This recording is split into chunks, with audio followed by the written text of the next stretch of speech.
piston kit.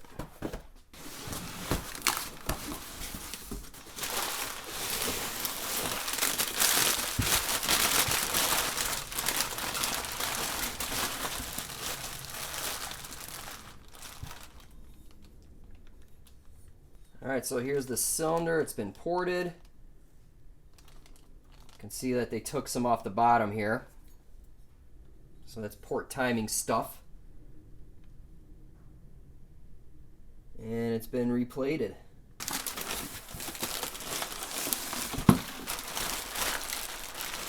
Alright, so here's the stock rebuilt crank with a Pro X rod kit. So that's nice and tight. It's trued out. And looks good. All right.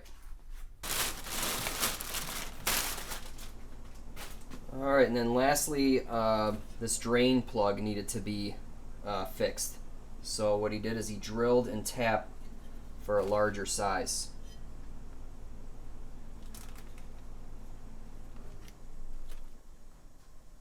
Looks nice and square.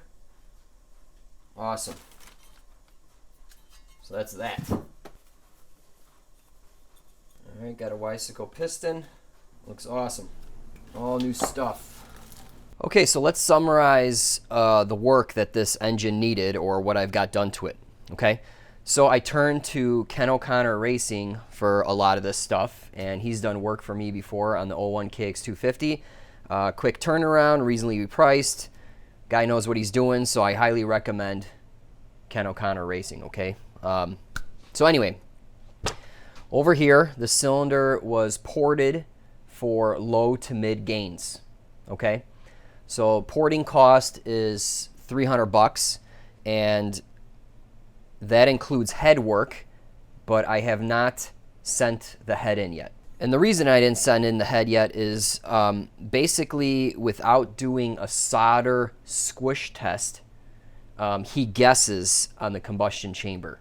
So I just wanted it to be a little more accurate. So I will, once I assemble this motor, we're gonna, this will be in a later video. I'm gonna put some solder on top of the piston, roll it over. It's gonna squish it, and then I'll send in the solder pieces and the head, and that way he can accurately machine this to what this porting and all that good stuff, what he's trying to achieve with the whole thing. And given that they have taken some off the bottom of the cylinder, I imagine the piston is going to come out of the hole or be closer to the chamber, so they're going to have to rework all of this to get the compression ratio correct and the squish and all that good stuff, okay? So I vapor blasted this, but it needs to go back to him once I get it together. Okay, so like I said, porting for low to mid gains, because this is going to be a woods build, and I believe the 05 is all mid top from the factory. So that'll be interesting to see how this thing runs with that. I also got the cylinder replated, which costs $2.25, and whenever you send it out for plating, they bead blast it. It's definitely dry blasted.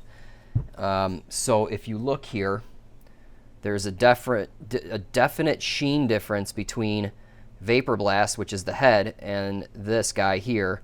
So what I'll do is I'll put it in the vapor blaster and spritz it, and it'll shine up in like 3 minutes. So I'll do that. And I also have to vapor blast all the power valve parts, and that'll be good to go.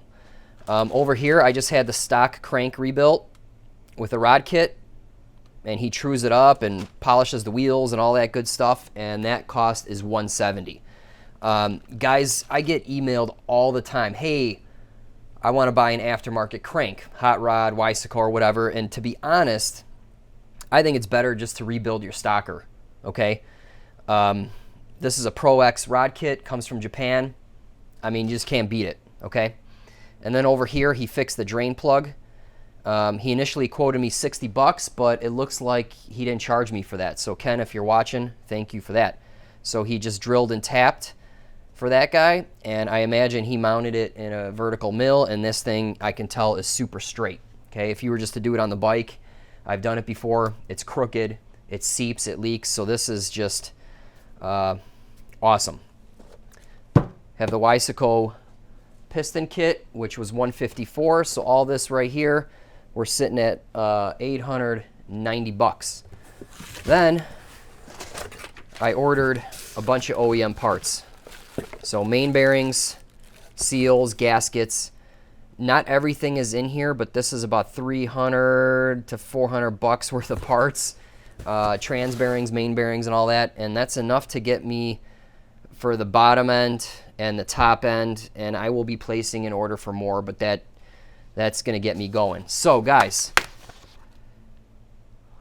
now that I have these parts, you'll see some videos on me putting it together, and I'll probably just do time-lapse videos and whatnot, because I already have a 6-hour long engine rebuild video on the KX250. That's detailed. I'm not going through all that work again. So I'll just kind of change it up a little bit, and I'll see what I come up with. Okay, here's the drain plug repair. Not much to see here, honestly, but you can see it's nice and square, and he just drilled and tapped it. Easy fix. Here's just a closer look at the crank. Polishes up the wheels, cleans it up, puts in a new Pro X rod kit. This thing's nice and tight. Okay, so here's the cylinder. I really don't know what happened in all the ports. Okay, I should probably ask him on that. But what I do, or what I can see, is he chucked this in a lathe and just zipped this surface down. So he took away from the surface. You can see that it's nipped here, and it looks like maybe 1 to 2 millimeters or something like that. I don't really know. But what that is going to do is it's going to change the height of all the ports, which in effect changes the power delivery curve and the power and all that. Again, I don't know what happened in the actual ports themselves. So I'll probably ask him on that and update you in a later video. And brand new, or replated cylinder, Nikasil. So what they do is they strip it and replate it, and you're good to go. So I mean, going through all this effort, might as well just replate it. And it looked terrible, to be honest. There was one spot that was questionable. So anyway, cylinders looking good. Like over $500 went into this thing. But that's it for this video, so stay tuned for the next video.